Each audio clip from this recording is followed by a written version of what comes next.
5 coups in West Africa in just 3 years. Democratically elected presidents removed. Constitutions suspended. Military uniforms replacing suits and ties. But why? What is fueling this sudden rise in military takeovers across the region? This is Africa Unfiltered, and today, we break it down. Coups aren't new to the region. In the decades following independence, many West African countries experienced military takeovers, often as a response to poor leadership or instability. From Nigeria in the 1960s to Ghana in the 1980s, the military played kingmaker, and sometimes king. But from the 1990s onward, most of West Africa embraced democracy, or at least the appearance of it. Civilian governments returned, elections were held, and regional blocs like ECOWAS promoted democratic norms. For a while, it looked like the age of coups was over. Then, everything changed again. In 2020, Mali's military ousted President Ibrahim Boubacar Keïta, accusing him of corruption and failure to handle jihadist violence. A year later, Guinea followed. Then Burkina Faso, Chad, and in 2023, Niger. Each coup had its own justification, but similar themes kept popping up: security failures, public frustration, and deep distrust in civilian politicians. And something even more surprising, in some cases, the public cheered. People celebrated in the streets, waving flags and chanting support for military rulers. Why would citizens support a return to authoritarian rule? There are several key reasons why coups are becoming more common in West Africa again. Armed groups, especially in the Sahel region, have destabilized large areas.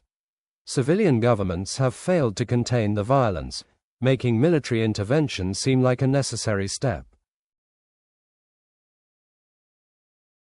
Many citizens feel let down by politicians who promise reform but deliver little. When leaders become disconnected from the people, the military is seen, ironically, as a corrective force. Former colonial powers like France still hold sway in the region, and growing anti-French sentiment is being weaponized by coup leaders. At the same time, countries like Russia are gaining influence through soft power and security deals. In places like Côte d'Ivoire and Guinea, presidents have changed constitutions to stay in power longer. These anti-democratic moves are often the spark for military intervention. Regional bodies like ECOWAS and the African Union have condemned the coups, but critics say their responses are too slow or too weak. ECOWAS imposed sanctions on Mali, Guinea, and Niger, but this often hurts citizens more than leaders. And when the same institutions fail to stop leaders from changing term limits or rigging elections, it damages their credibility. So far, diplomatic pressure hasn't reversed any of the coups. In fact, some juntas have doubled down, cutting ties with Western allies and forming alliances with each other. Western nations like France and the US have expressed concern, especially because these coups often disrupt counterterrorism partnerships. Russia, on the other hand, has gained favor with some juntas through the Wagner Group and anti-Western propaganda.